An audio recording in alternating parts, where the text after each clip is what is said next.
Hey guys, and welcome back to another doll customizing video. In today's video, I will be continuing my Halloween costume series, so I will be showing you how I made this girl dressed up as a clown. So let's go ahead and get started. For the base of this doll, I used this Ever After High Apple White doll, mostly because her face had a few marks on it and a few stains, and her hair was deeply in the need of a new hair reroot. For her hair, I decided to use this pink hair that I got from dollyhair.com. It is for Barbie dolls in the shade Heartthrob, and it is in the length long. Next, using 100% pure acetone remover and a few Q-tips, I remove her factory face. While removing her factory face, I noticed that that stain on her cheek went away pretty easily, but she still had a slight blue stain on the left side of her cheek. I'm not really sure what it's from. It could have been from being in my stock box, or it was there originally when I bought her in the lot, but with the pink blushing, it was hidden pretty easily. Next, with a sharp pair of scissors, I cut off her hair, trying to get as close to the scalp as I can, but as you can see, I missed a few spots. Next, using some crafting pliers, I pulled out the plugs from the inside of the head. And I'm showing you this because I had a problem with this on my last doll, but I didn't show you guys in the video.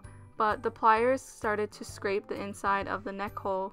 I'm not really sure if it's because my pliers may be too big or if it's just naturally gonna happen, but if you guys have any suggestions to combat that, then let me know in the comments below. Next, I take this fuchsia acrylic paint and paint her head. I do this to prevent any hair plugs from being too separated where it shows the head from the inside, like the yellow color that she had originally, and it does work pretty well to paint over it, but sometimes the paint scrapes off. I do go over her head with a second coat just to make it a little bit darker and match the hair color more. After rerooting her hair completely and making sure that the hairline is completely covered, this is how her hair turned out. Next, moving on to the face, of course I start by blushing her face using a soft pink pastel. And if you guys don't follow me yet on Instagram, I'm showing you a bit of my photos and posts right now. If you guys want to join me there, I recently hit 900 followers, so thank you to those who are here and following me on Instagram. Like I say, I don't normally make videos for all of my dolls, so if you want to see more of my customs, feel free to follow me there. I also currently have a 40% off sale going on in my Etsy shop, so if you want to check that out, it will be available until October 20th. Next, taking a light brown watercolor pencil, I draw in the top eyeliner. For this doll, I wanted her makeup to feel a bit more lifelike, so I decided for the top eyeliner to only do one wing, and I actually gave her 3D lashes, which I don't normally do, but I think it made the face up feel a bit more realistic. Once I get the top eyeliner pretty even for both sides, I move on to the waterline. For the waterline, I use this pink Derwent watercolor pencil, and I really tried to make the waterline a little bit thinner because I read a comment that said like I should make it a little bit thinner, but of course I kept it a little bit thicker than normal because it's very hard to make it even, especially me being the perfectionist that I am. I kept the lips pretty simple, and I used this red watercolor pencil to outline the shape that I wanted, and then I filled it in using the same watercolor pencil. Again, I didn't want to exaggerate too many of her features because I didn't picture this girl as a clown that you would see in a circus, but rather a girl dressing up for Halloween as a clown. For the eyebrows, I started by adding a bit of soft pink pastels in order to help me with the placement of the eyebrows. After getting a rough idea about the shape of the eyebrow, I used a pink watercolor pencil to really define the shape of the brows. Since this is still my first layer of MSC, I don't worry about making the eyebrows a little bit ombre or adding too much detail because I will add that roughly in the second layer or third layer. After doing a rough placement of the pupil using a gray watercolor pencil, I use my white watercolor pencil to fill in the rest of the eye. I also use the same white watercolor pencil to add the eye shine to the eye. I do this step really early on because it's very easy to erase a white color rather than a dark color that you might add for the pupil or the surrounding colors. Since I did plan on using black for the top eyeliner, I wanted to carry that color into the pupil, but since this is my first layer of MSC, I didn't want to use black quite yet, so I used this gray to give me the rough placement for the eye. I used the gray to fill in the pupil and the top half of the eye, but I leave the bottom half of the eye open so I can fill it in with some brighter colors. For the bottom half of her pupils, I used a lime green watercolor pencil for the center bottom half, a light blue watercolor pencil for the left side, and a yellow for the right side. For some reason, the blue watercolor pencil was being a bit stubborn, so I decided not to force the color onto the eye because I didn't want to scrape it, so I just used it on my second layer of MSC. Next, I used the same light brown watercolor pencil that I used for the top eyeliner to add the bottom lashes and the bottom eyeliner.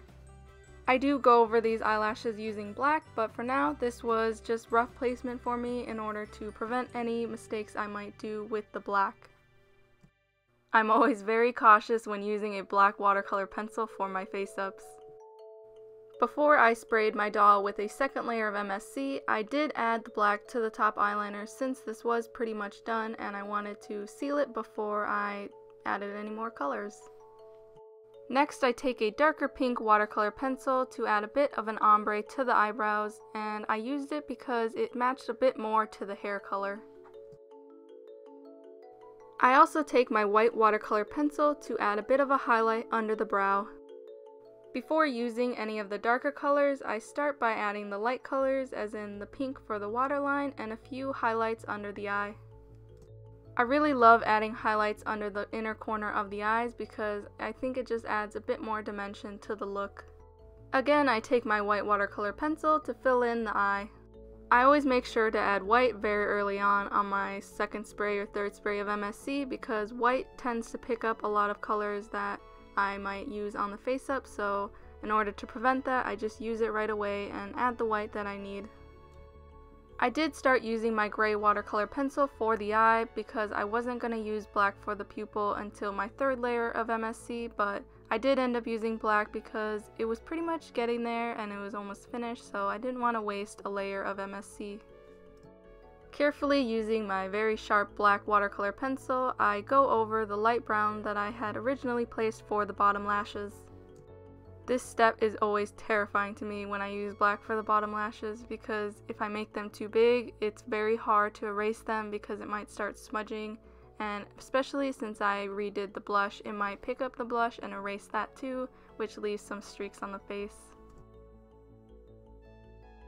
Next, I use the same black watercolor pencil to go over the dark gray pupil in the eye and a bit on the top connecting to the top eyeliner. I did leave a bit of the gray visible, especially on the outline of the eye and between the black and the colors because I wanted the transition to be a bit more seamless. Next, I add the blue and the green and the yellow to the bottom half of the pupil. I also went over the ombre eyebrow again because I think I didn't add too much, so I wanted to make sure that this layer of MSC for the brows was very noticeable. Next, I use a light brown watercolor pencil to extend the lines of her smile. I tried to make these extended to the sides rather than up to make it feel a bit more natural. This is her face up almost done. Next, I do the left side off camera. After doing the left side of her face, I added these dots under her eyelashes, and I was going to show you how I did it, but this is what I got. Great job! For the dots, I used red, blue, green, magenta watercolor pencils. For her hair, I kept it pretty simple and I gave her two big ponytails using these ponytails that I've had for a while. They're very colorful, so I thought this was perfect for her.